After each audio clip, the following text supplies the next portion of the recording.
Caros irmãos, boa noite. É com muita alegria que nos encontramos uma vez mais, reunidos em nome de Jesus, para estudarmos acerca do Evangelho, estudarmos acerca da doutrina espírita. Eu agradeço a Deus pela oportunidade de poder estudar junto com a família Espírita Portal da Luz. Muito obrigado mesmo. Agradeço na pessoa da Josi, a todos os irmãos do Centro Espírita Portal da Luz, aí de Rondinha. Saudades de todos. Espero que em breve possamos participar das nossas reuniões presenciais, trocarmos os abraços, que estamos todos tão carentes dada a pandemia. Mas faz parte da nossa jornada isso, também nessa experiência aí com o Covid-19, todos nós podemos crescer muito e nos desenvolver. Escolhi como título para as reflexões da noite, para o estudo da noite, o título A Arte de Resolver Conflitos. Porque, a bem da verdade, o nosso dia a dia, a nossa vida de relação, nós estamos o tempo todo, ou uma boa parte do tempo, a resolver conflitos. Resolvemos conflitos familiares, no nosso ambiente doméstico, temos conflitos nas nossas atividades profissionais, temos conflitos no trânsito, temos conflitos até nas horas de lazer, nas horas lúdicas, quando torcemos por este ou aquele time, muitas vezes entramos em conflito e temos tido ao longo da nossa jornada muita dificuldade para resolver esses conflitos. Por isso escolhi como título da nossa reflexão A Arte de Resolver Conflitos. Mas, como sempre fazemos na Casa Espírita, antes de qualquer atividade, sempre nós fazemos uma oração. Por que fazemos a oração? Nós fazemos a oração para buscar o amparo, a proteção da espiritualidade superior. Também, quando nós estamos em oração, nós dilatamos nosso perispírito e ficamos mais próximos dos bons amigos espirituais e conseguimos sentir, perceber mais o seu auxílio. Para a nossa oração, eu escolhi uma poesia que está no livro Parnaso de Além Túmulo, livro Parnaso de Além Túmulo, primeiro livro psicografado por Francisco Cândido Xavier, de autores diversos. Então, lá nesse livro, no capítulo 35, João de Deus, o Espírito João de Deus. João de Deus é português, nasceu em São Bartolomeu de Messines, em 1830, e desencarnou em 1896.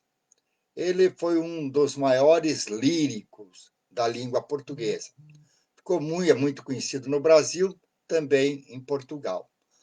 E ele tem inúmeras poesias que estão lá no livro Parnaso de Além Túmulo, que todos poderão se deliciar em lendo-as, e não só ler, mas cada poesia dele merece de nós um estudo, uma reflexão. Eu escolhi para abrir os nossos trabalhos o título Oração. É uma poesia que depois tem várias, ele tem a oração 1, 2 e 3. Eu escolhi a oração 1, a primeira, que ele diz assim, João de Deus diz assim: A ti, Senhor, meu coração imerso em dor, aflito vem, pedindo a luz, pedindo o bem e a salvação.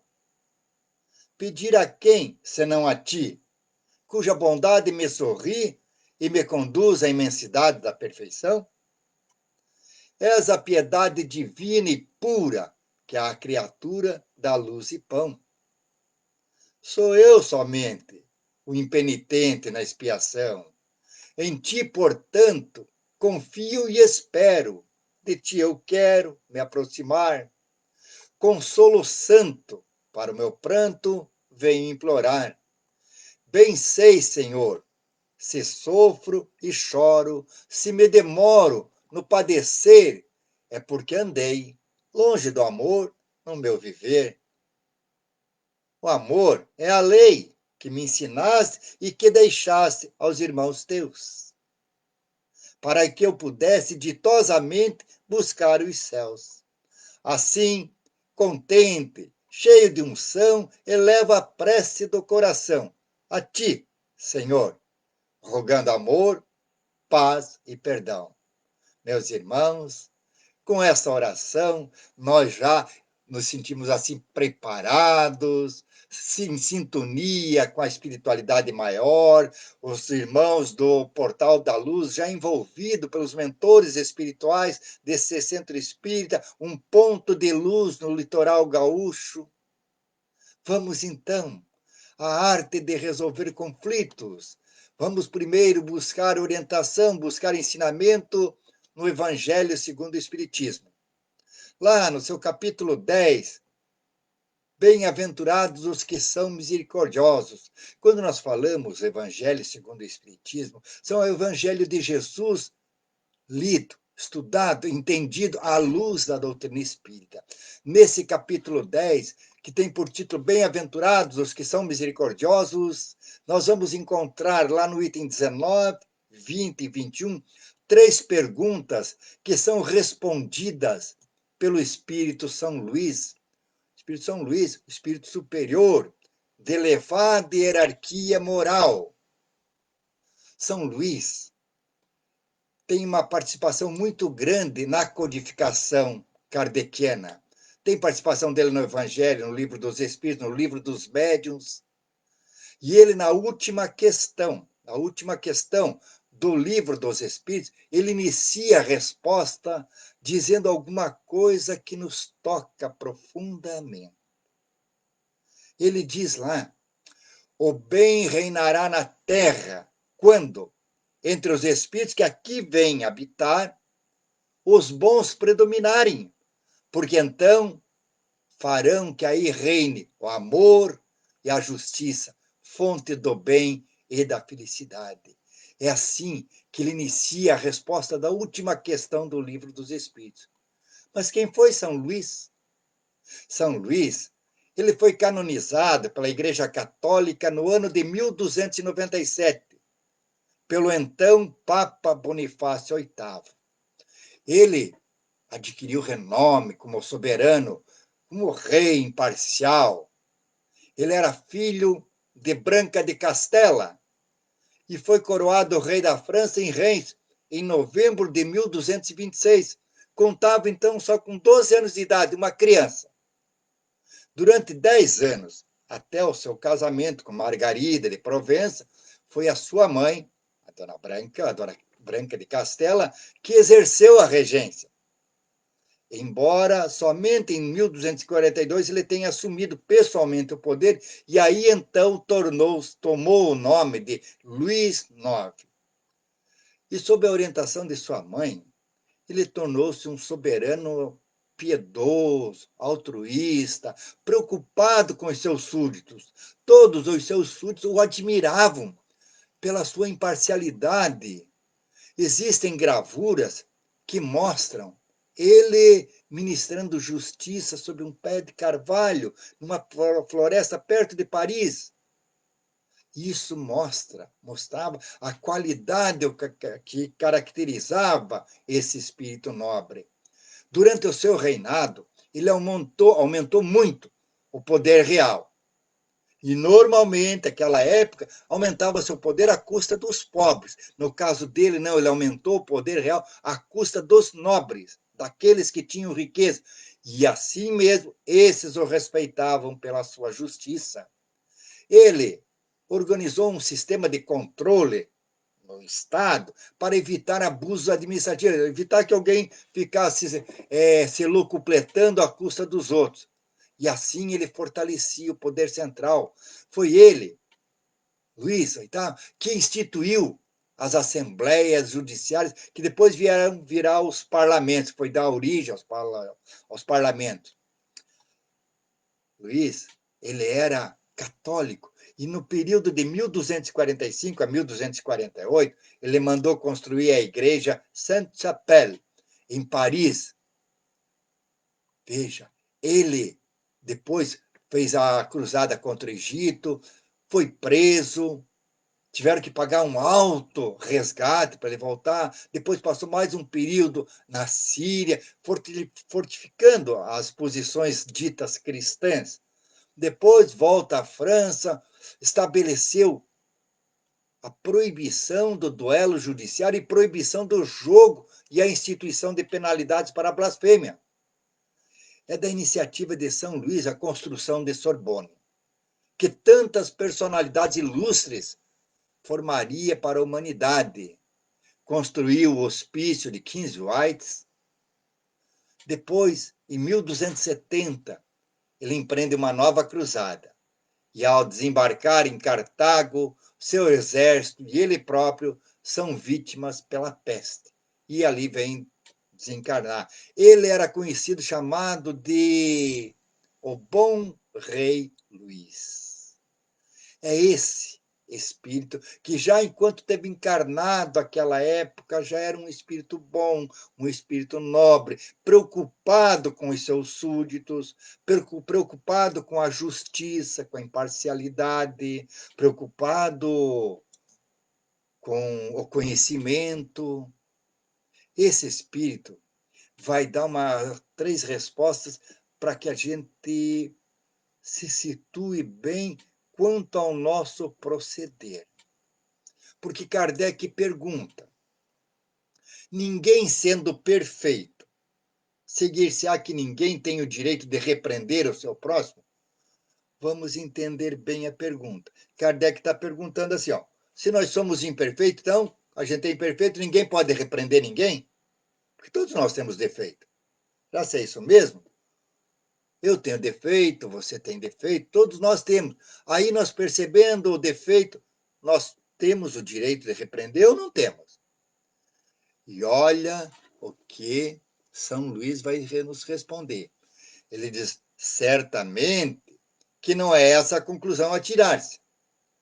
Porquanto cada um de vós, eu, você, todos nós, devemos trabalhar pelo progresso de todos e principalmente pelo progresso daqueles cuja tutela nos foi confiada.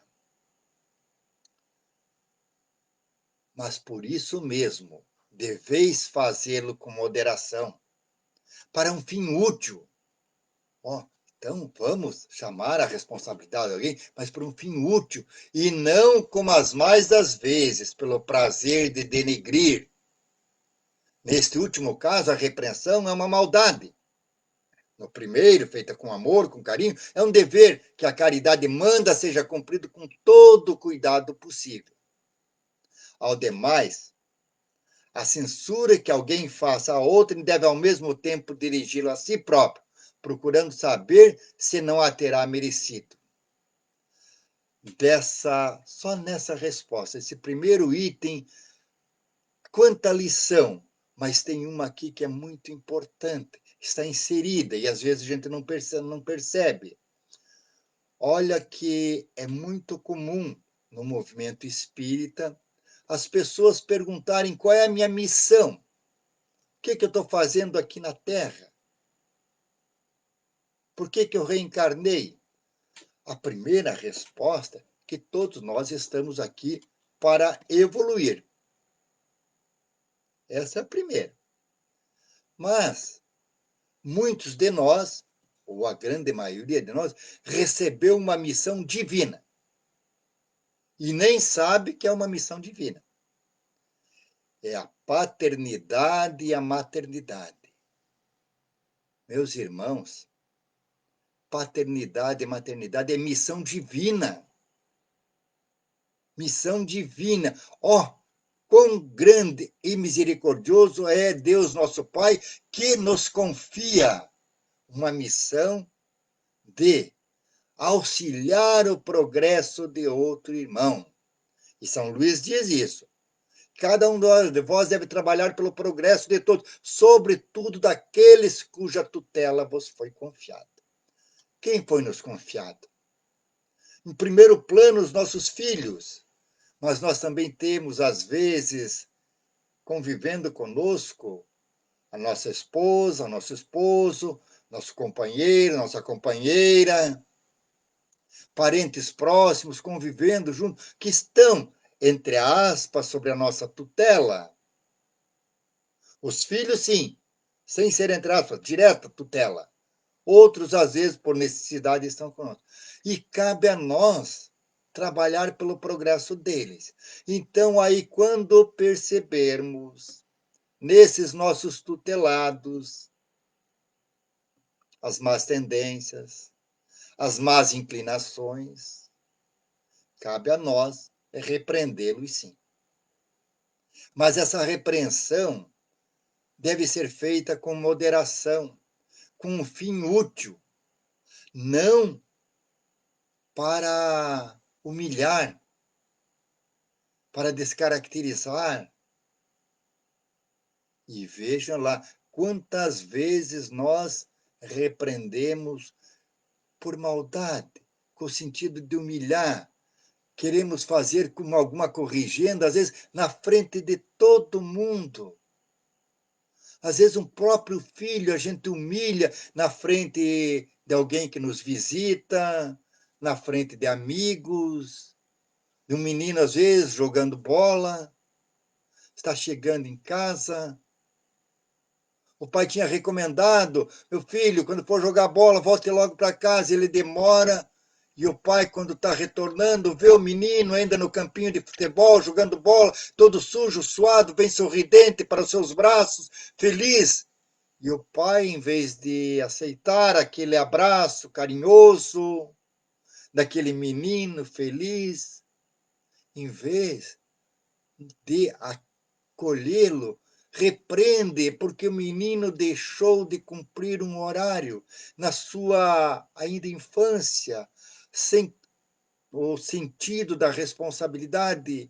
Esse pai poderia ter esperado, levado, e o pai humilha na frente de todos os seus coleguinhas, por que não levar até casa, conversar, explicar? É isso que São Luís está falando. Deveis fazê-lo com moderação para um fim útil. Não tem humilhar quem quer que seja, não o engrandece, não o encoraja a vencer as suas más tendências. E poderíamos aqui citar tantos outros exemplos que ocorrem diariamente em nossos lares, seja humilhando nossa esposa, nosso esposo, nosso filho adolescente, nosso colaborador nas atividades domésticas. Não, meus irmãos. O que São Luís está dizendo é que nós devemos sim fazer a repreensão. Somos responsáveis pelo progresso, mas com moderação e com um fim útil. Nunca para humilhar quem quer que seja. A questão seguinte, ainda, lá do capítulo de Bem-aventurados os misericordiosos, no item 20, Kardec pergunta se será repreensível, será se é motivo de repreensão notarem-se as imperfeições dos outros, quando daí nenhum proveito possa resultar para eles, uma vez que não sejam divulgadas? Então ele pergunta, se nós olharmos o defeito de alguém, bom, estamos vendo a deficiência dele, não podemos, não serve nada para ele, a gente só vê, e nós não podemos divulgar, pergunta se isso é repreensível. Vamos entender. Olha o que São Luís vai dizer para nós refletirmos. Diz, ó, tudo depende da intenção. Com que intenção você está vendo o defeito do teu irmão? Ele diz que ninguém pode deixar de ver o mal quando ele ali existe. A gente não é cego, percebe o mal ali. Ele diz até que seria inconveniente se nós em todo lugar só enxergássemos o bem. Semelhante ilusão prejudicaria o progresso. Agora diz ele, o erro está no fazer-se que a observação redunda em detrimento do próximo, desacreditando, sem necessidade na opinião geral. Então, nós não podemos ver o defeito de outro, apontar na sociedade para desacreditá-lo. E também seria repreensível fazer alguém apenas para dar expansão ao sentido de malevolência. Tem gente, tem irmãos nossos, que fica feliz da vida por apontar o vizinho que está em erro, o marido, a filha, o esposo, só pelo sentir maldade, apontar que ele está em erro. Isso é maldade. Daí diz ele, dá-se inteiramente ao contrário quando você, vendo o mal, põe um véu sobre ele para o público, para que os outros não vejam. Não está atrapalhando ninguém, só está prejudicando ele. Põe um véu. E aquele que note os defeitos, o faça em seu proveito. Opa, eu vi o defeito do meu irmão. Aquilo lá está fazendo mal. É um erro. Eu vou aprender com o erro, mas não preciso divulgar para todo mundo. Isto é para se exercitar em evitar o que reprova nos outros. Então, aquilo que nós condenamos nos outros tem que servir de lição para nós.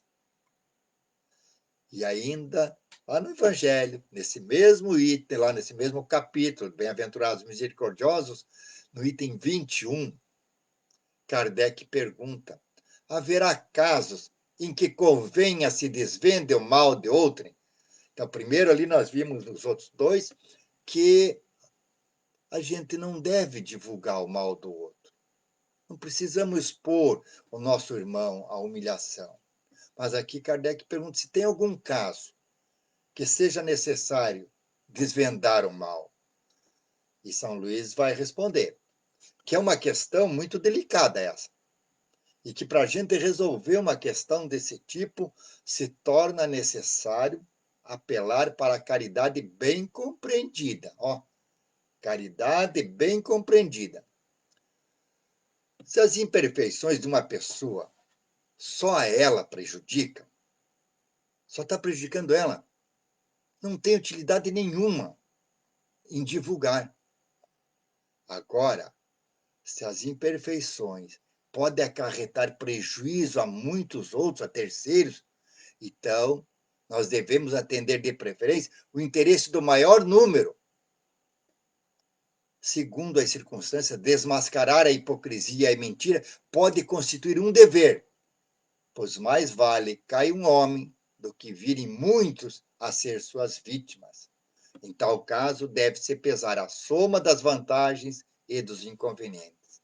Essas respostas foram dadas por São Luís em Paris em 1860. São atuais, né, meus irmãos? São atuais.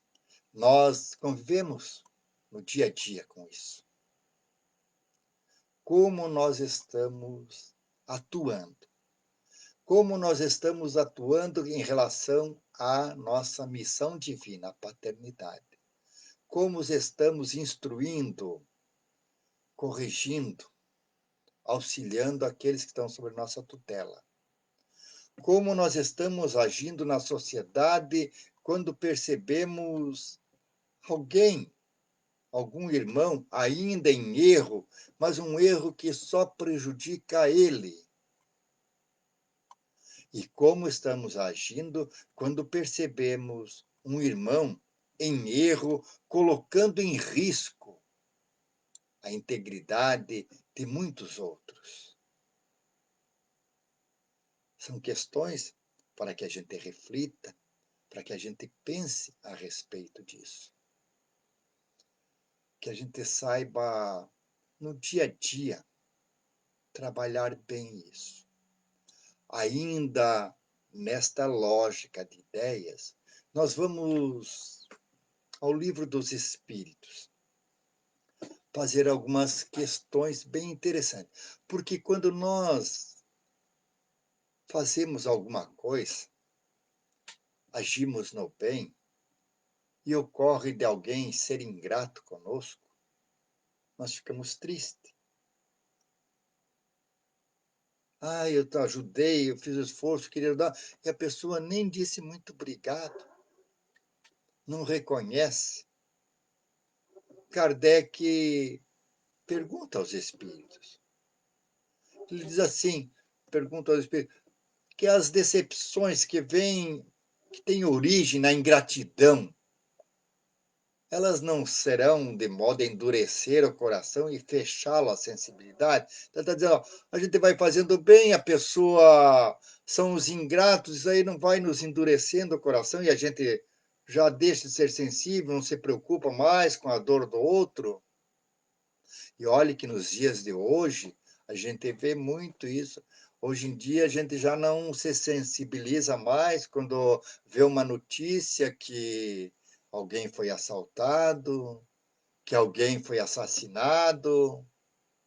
Parece que o nosso coração vai endurecendo. A gente não se importa mais. Aí, São Luís vai esclarecer.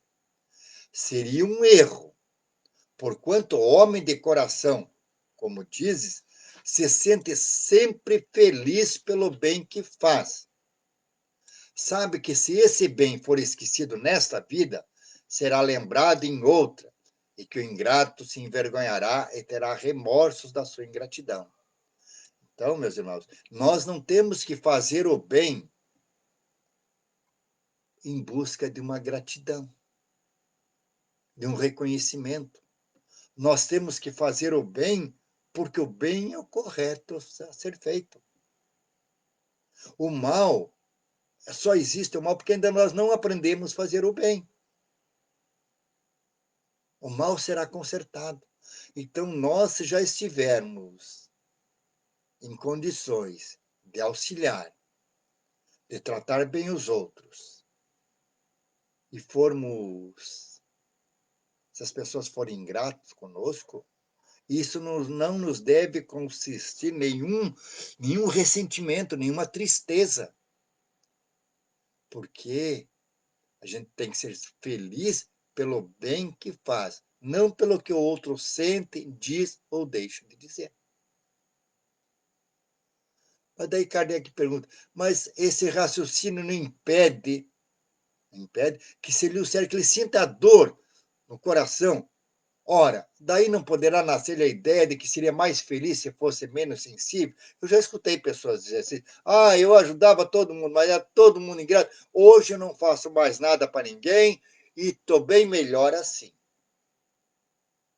Olha que interessante. Ajudava, aí ninguém agradecia, ninguém dava um tapinha nas costas, ninguém dizia muito obrigado, ninguém dizia que eu era bonzinho. Aí parei de ajudar, aí não me preocupo mais. Sou mais feliz agora não sendo sensível. Lê do engano. Lê do engano. Olha o que diz São Luís. Pode ficar menos sensível, se preferir a felicidade do egoísta. E complementa, triste felicidade é esta. Triste a felicidade do egoísta. Saiba, pois, que os amigos ingratos que o abandonam não são dignos de sua amizade e que se enganou a respeito deles. Assim sendo, não há de que lamentar ou tê-los perdido. Mais tarde achará outros que saberão compreendê-lo melhor. Lastimai-os, os que o usam para convosco de um procedimento que não tenhais merecido, pois bem triste se lhes apresentará o reverso da medalha. Então nós temos que ficar piedosos, lastimar aqueles que são ingratos conosco, porque eles ainda estão errando e vão ter que corrigir no futuro. Kardec comenta nessa questão, dizendo assim, que a natureza deu ao homem a necessidade de amar e de ser amado. Olha, é da natureza isso, ao homem, necessidade de amar e de ser amado. E interessante que nós queremos muito mais ser amados do que querer amar. Mas a necessidade é mútua. Necessidade de amar e de ser amado. E diz ele, Kardec, diz ele ainda, um dos maiores gozos que lhes são concedidos na Terra é o de encontrar corações que com o seu simpatizem. Nas alegrias que esses encontros proporcionam, tem o homem as primícias da felicidade que o aguarda no mundo dos espíritos perfeitos, onde tudo é amor e benignidade. Desse gozo está excluído o egoísta. Meus irmãos, já foi dito muitas vezes que a grande chaga, ou as grandes chagas da humanidade é o orgulho e o egoísmo. E nós ainda trazemos muito forte tanto orgulho quanto egoísmo. Precisamos trabalhar mais a respeito disso. Precisamos mais, ao enxergar, ao perceber os defeitos do outro, como vamos tratar disso? Não tem como não ver, faz parte do nosso dia a dia. Nós vemos tantas pessoas errarem, nós vemos pessoas que ocupam cargos de destaque na vida mundana, na vida de sociedade, muitos foram galgados a cargos de expressão e cometem erros. Como nós estamos vendo isto? Nós estamos julgando a todos eles com que direito? No livro Vinha de Luz, deixa eu ver se eu tenho aqui. No livro Vinha de Luz, tenho no capítulo 84, Emmanuel comenta um versículo da primeira epístola de João, que diz assim: nós somos de Deus. Emmanuel vai colocar para nós ali nos 2 primeiros parágrafos, que diz assim: não nos é fácil desvencilharmos dos laços que nos imantam aos círculos menos elevados da vida, aos quais ainda pertencemos. Então ele está dizendo, ó, vocês ainda estão aí, né? É difícil de se desvencilhar desses laços que eles mantêm preso a esses círculos menos elevados.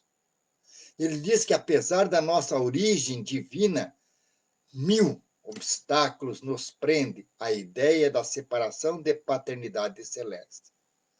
E aqui o que eu queria colocar, duas frases desse espírito amigo Emmanuel.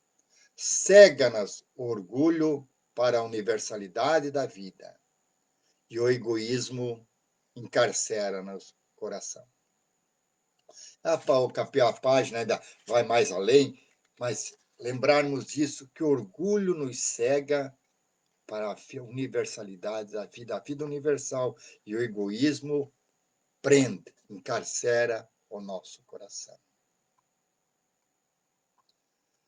No livro Momento Espírita, a redação do Momento Espírita, que tem em áudio, tem em vídeo, tem programa, eles baseado num conto do livro Histórias da Alma, Histórias do Coração, da Christina Feldman e Jacques Cornfield, eles trazem uma história, um conto, que vai nos possibilitar fechar bem esse assunto de a arte de resolver conflitos.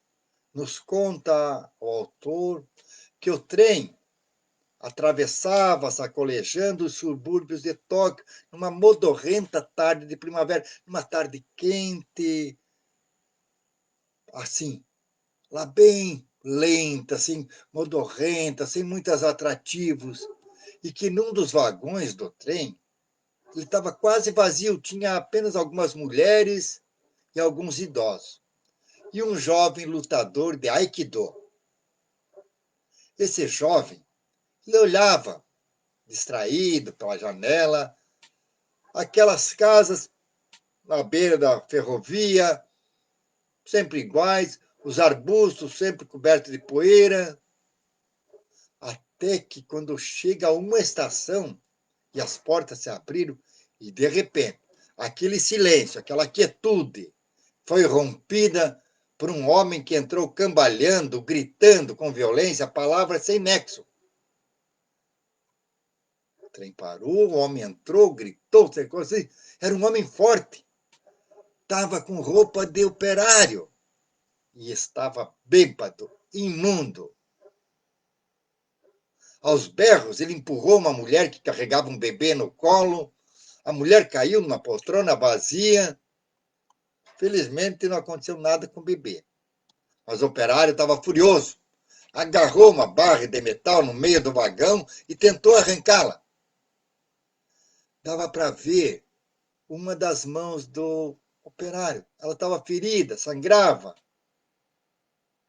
E o trem seguiu em frente, com os passageiros paralisados de medo, e o jovem se levantou. O jovem lutador de Aikido, ele estava numa excelente forma física. Ele treinava 8 horas por dia já há muitos anos. Ele gostava de lutar, se considerava bom de briga. O problema é que as suas habilidades, suas técnicas marciais, nunca haviam sido testados em um combate de verdade. Porque os alunos de Aikido, eles são proibidos de lutar.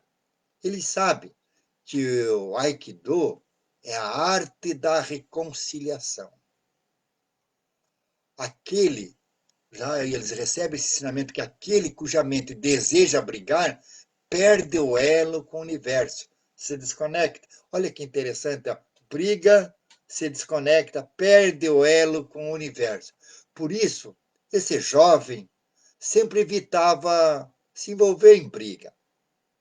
Mas lá no seu íntimo, no fundo do coração, ele desejava uma oportunidade legítima em que pudesse salvar os inocentes e destruir os culpados.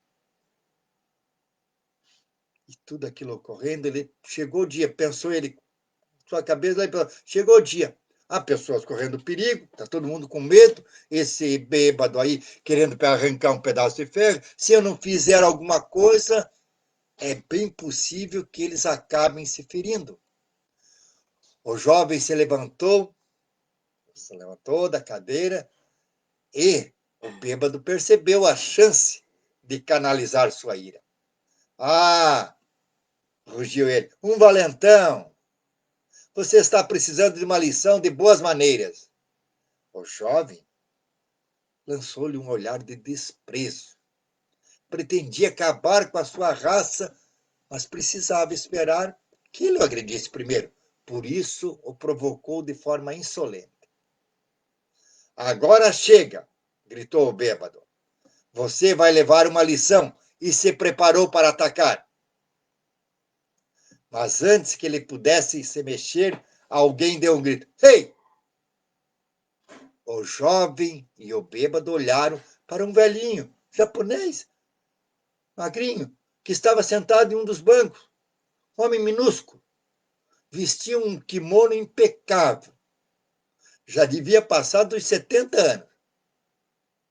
O velhinho não deu a menor atenção para o jovem lutador de Aikido, mas sorriu com alegria para o operário, como se tivesse um importante segredo para lhe contar.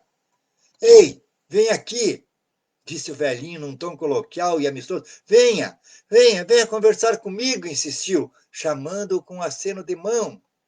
O homem zarrão obedeceu, mas perguntou com aspereza: por que diabos vou conversar com você? O velhinho continuou sorrindo. O que você andou bebendo? Perguntou com olhar interessado. Saquê, rosnou de volta o operário. E não é da sua conta. Com muita ternura, o velhinho começou a falar da sua vida, como é que era, do afeto, do carinho que ele sentia pela sua esposa, das noites que eles sentavam num banco velho de madeira no jardim da sua casa, um do ladinho do outro. Eles ficavam olhando o pôr do sol, tudo isso ele contando. Ficamos olhando o pôr do sol e vendo como vai indo. Eles tinham um pé de caqui no quintal, como é que o caquizeiro estava bonito, comentou o velho médico. Pouco a pouco, o operário foi relaxando e disse, é bom, eu também gosto de caqui.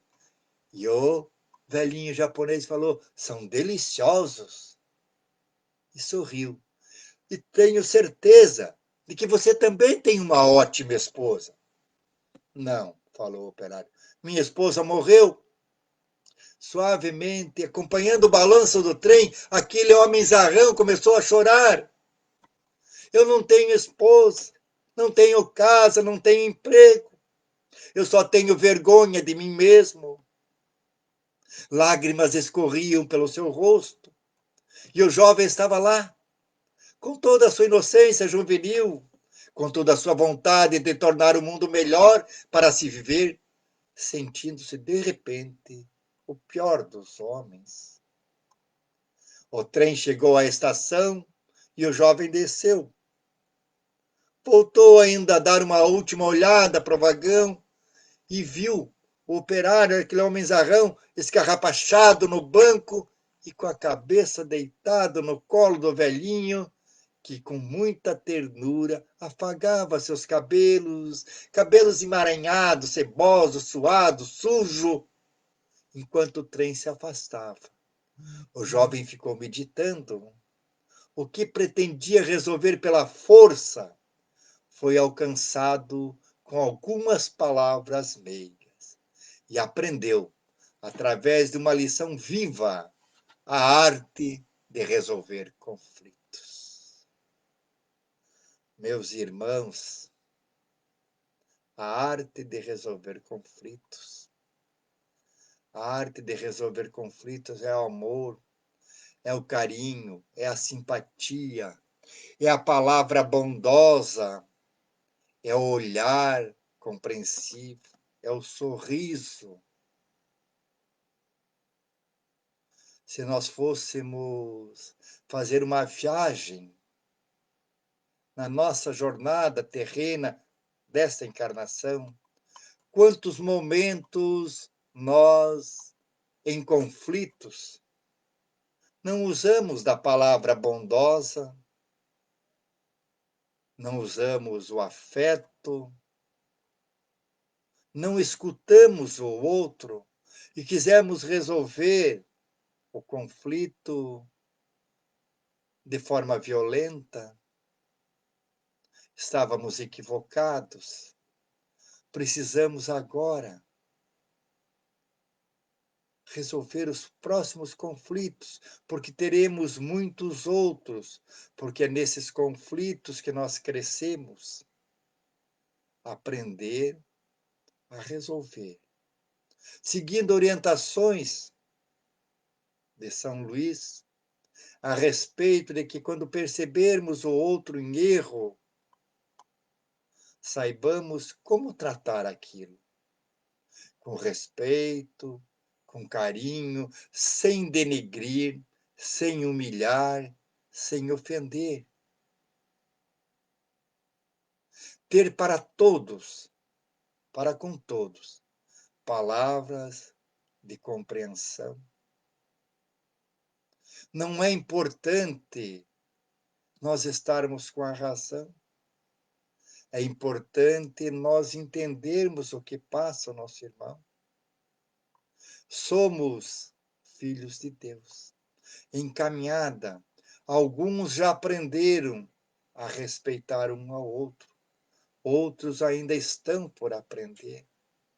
Se nós já fomos abençoados com o conhecimento do Evangelho de Jesus, com o conhecimento da doutrina espírita, é importante que nós coloquemos em prática.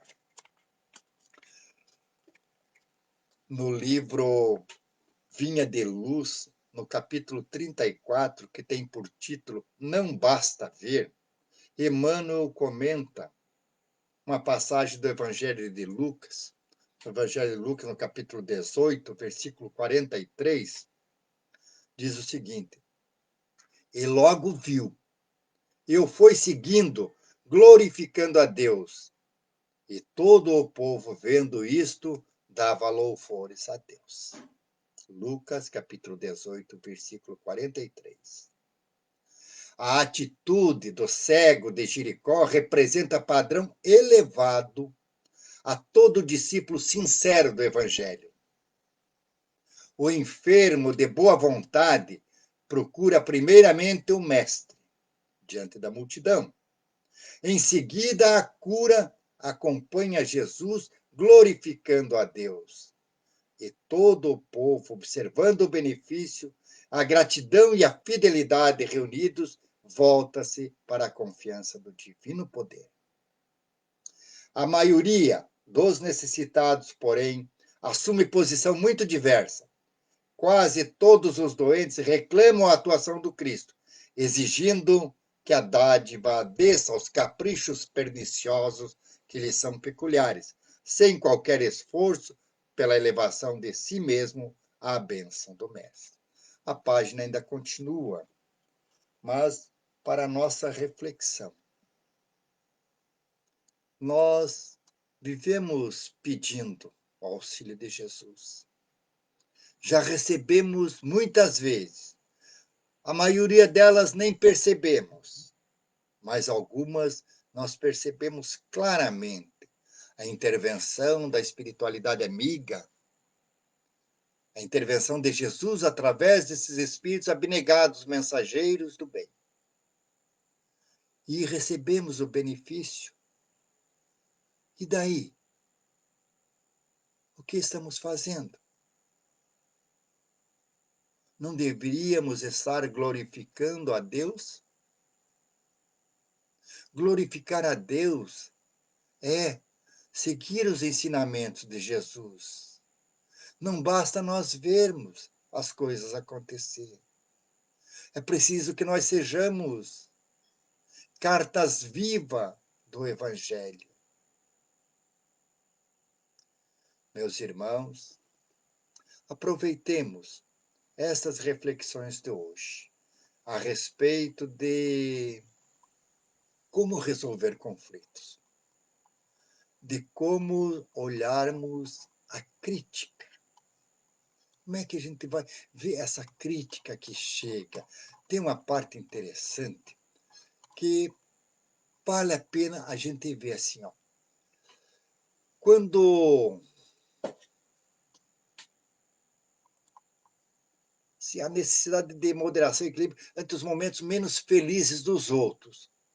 No entanto, há ocasiões em que todas as críticas estão arrastadas para nós, tanto amigos quanto adversários nos reprime, nos xingam, e não raro nós tombamos mentalmente em revolta e depressão. Meus irmãos, azedume e abatimento nada efetuam de construtivo em qualquer dificuldade. Irritação ou desânimo apenas escurece, complica as situações, complica o problema. Quando formos atingidos por uma acusação, por uma censura, convém que a gente estabeleça um autoexame minucioso. Procuremos, dentro das nossas atividades, um espaço, um tempo, para que a gente ore e reflita, buscando lá no íntimo da nossa alma. Vamos nos analisar sem compaixão por nós mesmos e analisar todos os acontecimentos que nos ditam a orientação, o que nos motiva a vida, o que estamos fazendo, e vamos pesar tudo, todos os adversários, com rigorosa sinceridade. E no nosso foro íntimo, nos apontar que nós estamos em falha, que aquela reprimenda, que aquela crítica é verdadeira, vamos ter a coragem suficiente a fim de reparar. Como é que vamos reparar? Ou seja, a gente pedir desculpa a quem ofendemos, ou fazendo um esforço para que a gente tenha um meio de sanar os prejuízos que possamos ter causado a alguém. Mas, se nós, feito esse autoexame, identificar que nós estamos cumprindo o nosso dever à risca, que então nosso comportamento é irrepreensível, que estamos no caminho exato, trilhando em proveito do maior, agindo em bem da comunidade e não em exclusivo proveito, só para nós, saibamos nos acomodar paz e a conformidade. Embora a reclamação e o tumulto nos cerque, prossigamos adiante. Temos certeza que estamos no caminho do bem, estamos no caminho certo? Vamos em frente, na execução do trabalho que cabe a nós fazer, sem desespero, sem mágoa, convencido de que acima do nosso conforto, de sermos imediatamente compreendidos, vige a tranquilidade da consciência no cumprimento das nossas obrigações. E daí nós precisamos, desse exercício, tirar 3 conclusões muito importantes. O que os outros pensam, aquilo que os outros pensam, é a ideia deles. Nós não podemos entrar na cabeça deles para imprimir-lhes interpretações que são capazes de entrar na vida. É o problema dele, o que eles pensam é dele. Um indígena e um físico contemplam a luz, mantendo conceitos absolutamente diferentes, antagônicos entre si. Acontece o mesmo na vida moral. Precisamos nutrir o cérebro de pensamentos limpos, mas não está em nosso poder exigir que o semelhante pense como nós. O pensamento é dele. Nós não podemos fazer nada. Compete a nós, sim, termos pensamentos bons, mas não podemos entrar na cabeça deles e fazer que pense como nós. O que os outros falam, a palavra de amigo, de inimigo, de adversário, de pessoas conhecidas ou desconhecidas, é a criação verbal deles, pertence a eles. Eles se expressam como podem e cometem as ocorrências do dia a dia com sentimentos dignos ou menos dignos de que são portadores. Eles agem como são.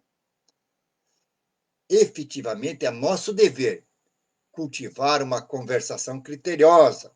Contudo, não dispomos de meio para interferir na manifestação pessoal dos entes que nos cercam, por mais caros nos sejam. Eles falam o que sentem, o que tem dentro deles. Se tem problemas em alguma área, vão agir daquela forma. E a terceira reflexão, o que os outros fazem. A atividade dos nossos irmãos é fruta da escolha e resolução que lhes cabe. E, por conta das escolhas e resoluções que tomam, eles sofrerão as consequências disso. Nós sabemos que a sabedoria divina não nos criou para cópias uns dos outros. Cada consciência domina a parte. Cada um de nós está num momento evolutivo. Cada um tem determinados valores já conquistados, outros ainda por serem conquistados. As criaturas que nos rodeiam, de certo, que agem com excelentes intenções, nessa ou naquela esfera de trabalho. E se ainda não conseguem compreender o mérito da sinceridade, do serviço ao próximo, isso é problema que lhes pertence, não a nós. Fica fácil daí deduzir que não podemos fugir da ação nobre, a benefício de nós mesmos, mas não nos compete impor nas decisões alheias que o próprio Criador deixa livres. Nós temos um livre-arbítrio, cada um faz o que quer. Então eu não posso dizer aos outros o que eles devem fazer. Por conta disso, cooperemos com os outros e recebamos dos outros o auxílio de que carecemos, acatando a todos, mas sem perder tempo com o que posso pensar, falar e fazer. Em suma, respeito para os outros e obrigação para nós. Meus irmãos, acho que assim nós fechamos a questão de como resolver conflitos, de como agir quando nos criticam. Que Jesus nos fortaleça, nos inspire para que estejamos sempre nos nossos conflitos, lembrar da mensagem de São Luís, lembrar dessas reflexões, para que nós olhemos aquele que está ao nosso lado como um irmão, que está como nós em caminhada, em processo de perfeição. E que se ainda cometem erros, é porque não aprenderam. Mas aprenderão, serão felizes. Para encerrarmos a nossa live, agradecemos a Deus a Jesus pela oportunidade que nos foi dada de reunir em seu nome. Embora estejamos distantes fisicamente, estamos unidos por pensamento.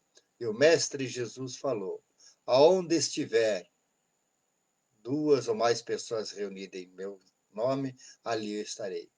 Obrigado, Senhor Jesus, por esta oportunidade. Abençoa todas as pessoas e os seus familiares que ouviram, que vão ouvir esta live. Que cada um deles possa extrair o melhor para a sua vida do dia a dia. Tudo aquilo que aqui estudei, que preparei, tem por objetivo o meu aprendizado, por ainda me encontrar com muitas deficiências. Mas se for útil aos irmãos que ouvem, faça um bom proveito, que os bons espíritos os auxiliem hoje e sempre, e para que tudo se faça conforme a vontade de Deus, e não a nossa, nós dizemos: Pai nosso, que estais nos céus, santificado seja o vosso nome. Venha a nós o vosso reino, seja feita a vossa vontade, assim na terra como no céu.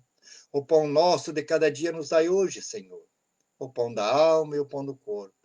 Perdoa as nossas dívidas, assim como nós perdoarmos os nossos devedores, e não nos deixes cair em tentação, mas livra, por caridade, de praticarmos o mal.